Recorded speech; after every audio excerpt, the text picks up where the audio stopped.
How to see saved passwords on iPhone. Hello everyone, I am Bishaka and welcome to our channel. Now let's get right into the tutorial. Firstly, go ahead and open the Passwords application on your iPhone.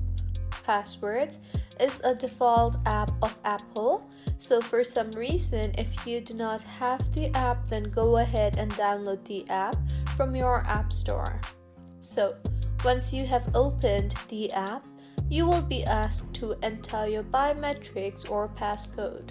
Enter that and further tap on the search bar there and search for the app whose password you are looking forward to. For instance, I will search for Instagram.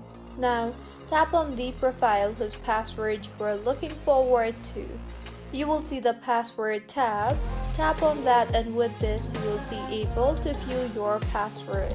So this is how you can see saved passwords on iPhone. If you find this tutorial helpful, please like the video and do comment if you have any queries. Also do subscribe to our channel for more helpful tutorials like this. See you on the next one.